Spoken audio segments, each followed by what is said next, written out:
Good morning. Welcome to Our Town at Comma Coffee. I'm Kurt Caraway. This morning we're going to be talking with Richard Stokes, Superintendent of Schools for Carson City, and talking about the school bond issues. It's coming up on the ballot this next Tuesday. Right now we're going to take a short break for a word from our sponsor. Never before have two words said so much. I am is what motivates us every day. I am grateful. I am is what drives us to treat each patient like family. I am blessed. And I am is what you can depend on when you need it most. I am a survivor. I heal. I care. I am Carson Tahoe. And we're back talking with Richard Stokes. How are you doing this morning? I'm well, thank you. All Appreciate right. the invitation to sit in. Okay, well, you have a school bond issue on this, on the ballot right now. Of course, early voting is going on. And we want to bring you on to have you explain a little bit about what it's Great, thank you. doing. So, Yeah. so what's the bond going to pay for? It's not like it's building a brand new school or anything. It is going to be doing different projects, though. Correct. And maybe to start out this little segment, I could let you know that about this time last year, we had about 45 people who came together and worked with us in our master plan committee. And these folks were business owners, some of them were school people, obviously, parents. We had a lot of interest in the school bond in general.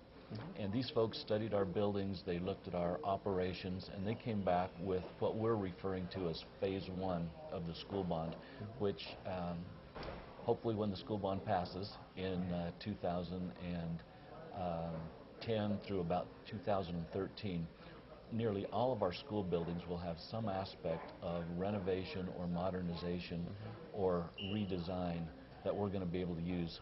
We're counting on about $25 million of tax money to come through in this phase one. And we have several large projects that we're looking at. One is at Empire Elementary, and the other one is at Eagle Valley Middle School. And in both of those places we have portable classrooms that we would like to remove. And so that's kind of a continuing philosophy that we've had in the school district, to take school campuses where we have inefficient portable classrooms and replace them with brick and mortar. Yeah, because those portables are somewhat inefficient. They are. What's the cost for running the portables versus doing an actual building? Is that?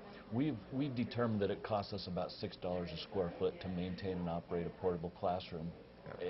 Compare that to $3 a square foot for a regular permanent structure. Yeah. And there's also a security issue there too. Yes, there is. Because you have lots of ins and outs to the outside, and making sure your elementary school kids are safe, of course. Sure.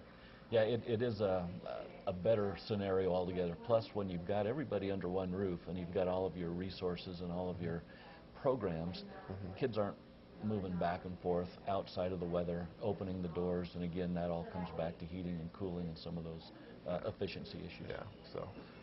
So what other projects do you have that are part of the bond? We would use modern technologies in every aspect where we have not already made some of these changes. Things like modernizing some of our heating and cooling systems. When most of our schools were built in the, well, I guess they cover quite a broad spectrum now, but even as early as 1990, the technology has really improved dramatically. And so with heating and cooling systems, also the lighting systems, there are a number of areas, and again, nearly all of our schools will receive some part of the bond dollar to help modernize it. Okay, we're going to take a short break right now and thanks. come right back after a word from our sponsor. Care. It's a word we hear every day. But what does it really mean? It means loving what you do. Care is respect, dignity, kindness, and joy. It means being passionate about what you do. Care is what we do every day. It means everything to my patients. I am healthcare that does care. I am Carson Tahoe. And we're back, and we're talking about the different projects the school bond would cover. What are some other the things you've got planned? We have, there are several of our schools that when they were built, they may have been designed for things like traffic pattern flow.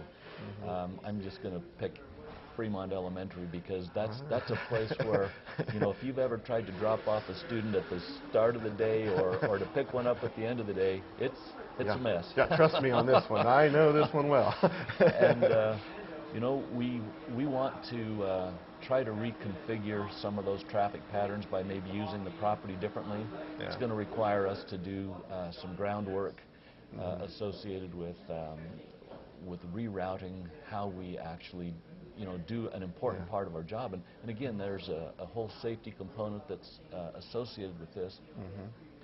And it sounds like you've had some experience with Fremont Elementary, and so you know, if you got kids darting through cars and moms wanting to drop off kids or dads dropping off kids so that they can get to work quickly, I mean, it creates a concern for us. And so there are several of our schools that we want to restructure and rework on those traffic patterns. Okay. Now, the interesting thing about this bond is, or at least for like taxpayers, is that if it passes, your taxes don't go up. And if it fails, your taxes don't go down.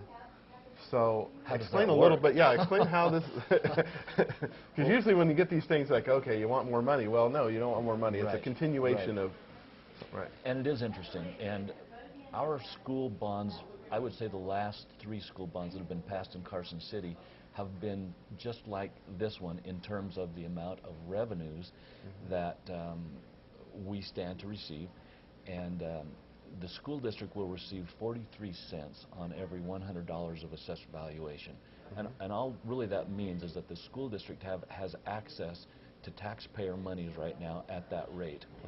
And so by passing the school bond, that rate is not going to go up. It's going to stay the same. And of course it gets into a fairly complex formula as you try to figure out the amount of money that we're bonded for and the amount that we're trying to pay off. But by passing this school bond, it will keep that tax rate at 43 cents. And so taxpayers, by voting yes, are not going to see an increase, and by voting no, they're not going to see a decrease. So we're hoping that they'll give that vote of confidence to the schools, allow us to continue to receive that dollar so that we can do some of these neat programs and projects that we've talked about. So if it fails, where's the money go? That money is available to be picked up by other taxing entities really in the city. And the city is certainly a group, and of course they do a lot of great things too. The thing that is different, the school district doesn't have the ability to raise fees on anything, and we don't pay taxes, and we don't pay we don't pay or have parents or students who pay a tuition to get into school, and so we really don't have any other means to do some of these large projects other than to pass a school bond. So it's really critical for us to keep our buildings well maintained and modern.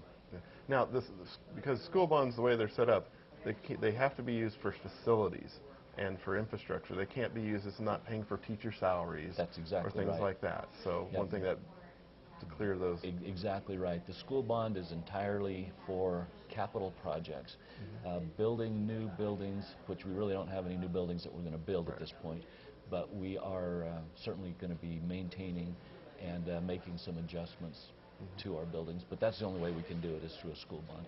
And then yes, the school bond being passed, those dollars won't go for teacher salaries or negotiations for increased teacher salaries. Okay. Well, thanks for coming on and my talking pleasure. to us about this. And thank you for tuning in to Our Town at Comma Coffee. We will catch you next time. Never before have 2 words said so much. I am is what motivates us every day. I am grateful.